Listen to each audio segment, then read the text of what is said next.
প্রিয় ভিউয়ার্স, শখের রাজা শেখ আমারের পক্ষ থেকে দেশে বিদেশে কাছে এবং দূরে থেকে যে সকল ভাই বোন বন্ধুরা আমার চ্যানেলের সাথে সংযুক্ত আছেন তাদের সকলকে প্রীতি ও শুভেচ্ছা জানিয়ে শুরু করছি আজকের একটি নিত্য নতুন প্রতিবেদন।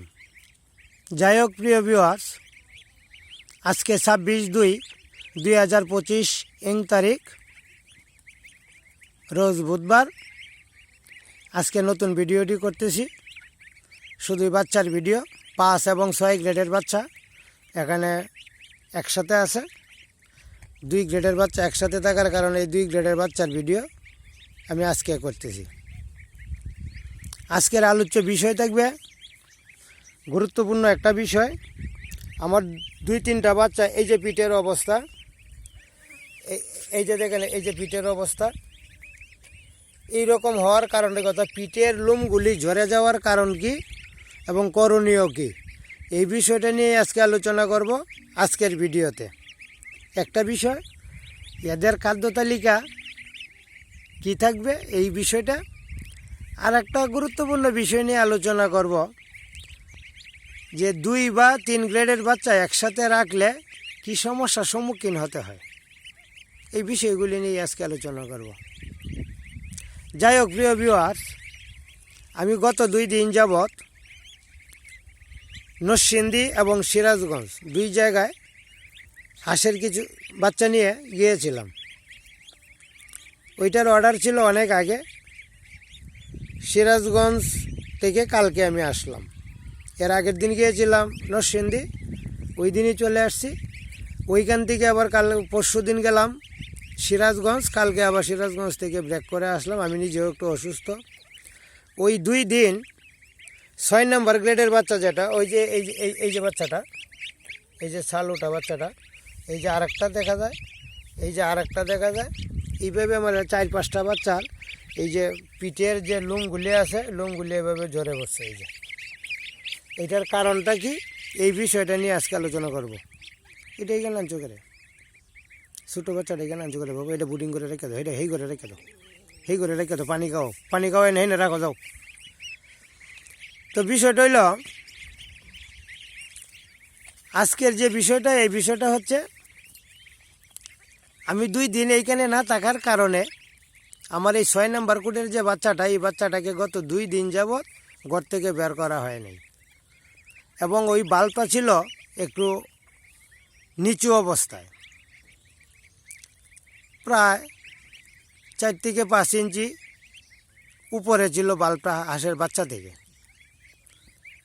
তো ওই 6 নম্বর বুডিংয়ের যে বাল্বটা ছিল, ওই বাল্বটা, একটা বাল্ব ছিল 200 পাওয়ারি, আর 5 নম্বর বুডিংয়ে ছিল একটা 200 পাওয়ারি। আর পাশে একটা সাপোর্ট বাল্ব আছে, যদি বাল্বটা নষ্ট হয়ে যায়, ভেঙে যায়, ব্রাস্ট হয়ে যায়, এই জন্যে পাশে আর একটা 100 পাওয়ারি বাল্ব সাপোর্ট আছে 2টারই। কোনো সময় যদি দুর্ঘটনা ঘটে তাহলে ওই বাল্বটার জন্য আমার সাপোর্ট দেওয়া থাকে। তো দেখা গেছে আমি চলে যাওয়ার পরে সাপোর্ট বাল্ব সহ 2টা বাল্বই তারা অন করে দিয়েছিল। প্রধান কথা হচ্ছে, আমি বুডিং ঘরের দায়িত্বে আমি নিজেই থাকি, যেহেতু অন্য কাউকে আমি এটা দায়িত্বটা দেই না, এটা বুঝবে কম, আমি নিজেই থাকি। 2 দিন না থাকার কারণে আমি বারবার বলে গিয়েছিলাম যে একটা বাল্ব দিবেন, 200 পাওয়ারিটা জ্বালাবেন, 100 পাওয়ারিটা জ্বালাবেন না। তো তারা একটু ঠান্ডা পড়তেই কুয়াশাচ্ছন্ন ছিল, এই জন্যেই 2টা বাল্বই তারা জ্বালিয়ে দিয়েছে। এই 2টা বাল্ব জ্বালানোর কারণেই বাচ্চাগুলির একটু সমস্যা হয়েছে। অতিরিক্ত তাপমাত্রার কারণে লোমগুলি এমনিতেই ঝরে পড়েছে, এই যে দেখা যায় ঝরে পড়ে গিয়েছে। আর এই 2 দিন ঘর থেকে বের করা হয় নাই। ঘরের ভিতরে বাল্বগুলি জ্বালানোর পর এখানে হিট হয়ে যায়, ঘরটা পুরা হিটের মধ্যে ছিল। যদি আজকের দিনও থাকতো তাহলে বাচ্চা আরও বেশি আক্রান্ত হয়ে যেত। আমি এই যে আপনাদেরকে দেখাইতেছি, এই যে একটা, এই যে আরেকটা, আর এই যে আরেকটা আমার কাছে আছে। যদি হিট বেশি হয়ে যায় তাহলে লোমগুলি এই সমস্যা হয়। আপনারা যারা বুডিং করে রাখবেন অবশ্যই হিটের একটা পরিমাত্রা থাকতে হবে। কতটুকু বা কত ডিগ্রি তাপমাত্রা হিট দিলে ভালো। তা আমি 28 থেকে 32 পর্যন্ত 32 ডিগ্রি সেলসিয়াস পর্যন্ত আমি হিটে রাখি। তো এই 2টা বাল্ব জ্বালানোতে তাপমাত্রাটা 34 গিয়ে দাঁড়িয়েছিল বা তার ততূর্ধ্ব হইতে পারে। এই সমস্যার কারণেই এটা হয়েছে। আর বাতাসের মধ্যে অর্থাৎ প্রাকৃতিক যে সূর্যের আলো, প্রাকৃতিক যে বিষয়টা ওইখানে আসতে পারে নাই। তাপ দেওয়ার পরে বাল্বগুলো জ্বালানোর পরে রুমটা সর্বক্ষণই ছিল, দিন রাত্র 24 ঘন্টাই ছিল গরম। অতিরিক্ত গরমের কারণেই যে লুমগুলি ছিল, লুমগুলি তো এমনিতেই একটু নরম, এই লুমগুলি আস্তে আস্তে জ্বরে পড়েছে। এখন এসে কি করণীয়, আমি এসে দেখলাম, দেখার পরে এই সমস্ত বাচ্চাগুলিকে আমি ঘর থেকে বের করে নিয়ে আসলাম। এখন আলু বাতাস এবং ভালো ইয়াতে থাকবে, খোলামেলা জায়গায় থাকবে। এটা গেল একটা বিষয়। আর একটা বিষয় হচ্ছে একটু নারকেল তেল আমি ওদের গায়ে ওই জায়গাটায় দিয়ে দিয়েছি। এটা কিন্তু আসলে পুরানা, একটু দিয়ে দিয়েছি। আর একটা নেপতানি নেরগুটা এই নারকেল তেলটার মধ্যে একটু ঘষে গুঁড়া করে এটা একটু দিয়ে দিয়েছি ঠান্ডা লাগার জন্য। এখন এটা দেওয়ার কিছুক্ষণ পরে শুধু ঠান্ডার জন্য একটা অ্যান্টিবায়োটিক, অর্থাৎ আমরা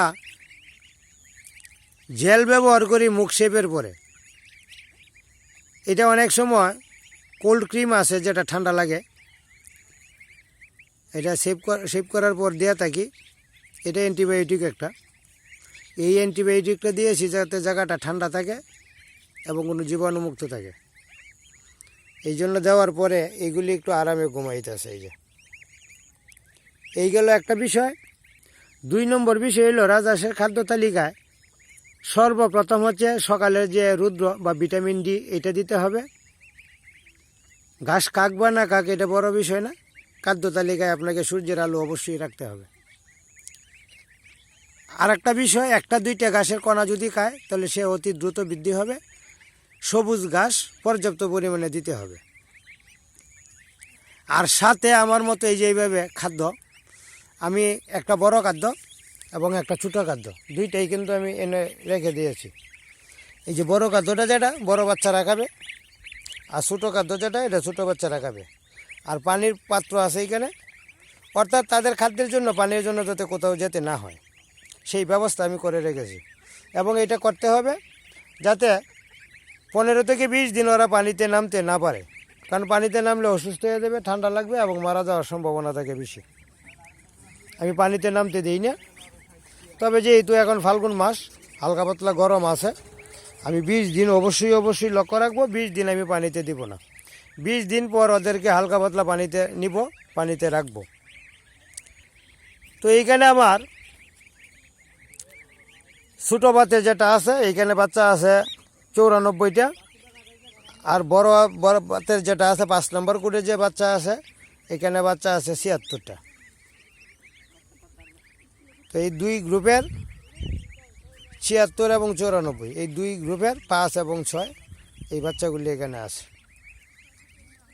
যাই হোক প্রিয় ভিউয়ার্স, বাচ্চা এখন আমার মোটামুটি শেষ পর্যায়ে। আর হয়তো বা 10-15 দিন বাচ্চা বেরিয়ে আসবে, আর বাচ্চা আসবে না। এই বছরের জন্য হয়তো বা ইতি টানতে হবে বাচ্চার ব্যাপারে। তো যারা ভালো জাতের উন্নত জাতের বাচ্চা সংগ্রহ করতে ইচ্ছুক অবশ্যই যোগাযোগ করতে পারেন। আমি আরও 300-র মতো বাচ্চা বিক্রি করব, আর বাকি বাচ্চাগুলি আমার খামারের জন্য রেখে দেব। আমার খামারে প্রতি বেশ থেকেই 30-40 করে আছে, আর শেষ বেশটা পুরাটাই আমি রেখে দিব, আর কিছু কিছু বাচ্চা বিক্রি করব। এই গেল একটা। আর আমার খামারটা প্রত্যন্ত অঞ্চলে, এটা ময়মনসিংহ বিভাগ, নেত্রকোনা জেলায়, মোহনগঞ্জ উপজেলায় অবস্থিত। আর যারা বাচ্চা নিতে ইচ্ছুক তারা অবশ্যই, বাচ্চা পৌঁছাইয়া দেওয়া হবে না, বাচ্চা এখান থেকে এসে দেখে শুনে বেছে নিতে হবে এবং নিতে পারবেন। এক গ্রেডের বাচ্চা আছে, এক গ্রেডের বাচ্চা পাবেন। আর আমার প্যারেন্টস হাঁসগুলি তো অবশ্যই আপনারা ভিডিওতে দেখছেন। প্যারেন্টস যে হাঁসগুলি আমার আছে, এই হাঁসগুলি বাংলাদেশের মধ্যে মোটামুটি স্বাস্থ্য চেহারার দিকে আমার হাঁসগুলি প্রথম স্থানে আছে আর কি। সুতরাং হাঁসগুলি যেহেতু ভালো বড় উন্নত জাতের, বাচ্চাগুলোও ঠিক সেরকম হবে বা তার চেয়ে বেশি হতে পারে, কম হবে না। যারা বাচ্চা নিতে ইচ্ছুক অবশ্যই যোগাযোগ করতে পারেন। তবে ক্যাশ পেমেন্ট আগে দিতে হবে, পরে যদি কাছে পিছে থাকে তাহলে বাচ্চা ডেলিভারি দেওয়া যাবে। আর যদি এসে নিয়ে যান ক্যাশ পেমেন্ট দিতে হবে না, এসে দেখে শুনে বুঝে নিয়ে যাবেন। আর কেউ কেউ যদি কাছে পিছে থাকেন আর যদি নিতে চান অবশ্যই ফুল পেমেন্ট করতে হবে আগে। ফুল পেমেন্ট করার পর আমি বাদ যুগে বাচ্চা পাঠিয়ে দিতে পারবো। যাই হোক প্রিয় ভিউয়ার্স, যারা আমার চ্যানেলটিতে এখনও সাবস্ক্রাইব করেন নাই, যদি আমার কথাগুলি এবং আমার ভিডিওগুলি ভালো লেগে থাকে, আমি একজন নতুন উদ্যোক্তা হিসেবে আমার চ্যানেলটিতে একটা লাইক, কমেন্ট বা শেয়ার করে টাইমলাইনে রেখে দিবেন। আর কখনো ভুলবেন না একটা সাবস্ক্রাইব অবশ্যই করবেন। ধন্যবাদ সবাইকে, ভালো থাকবেন, সুস্থ থাকবেন।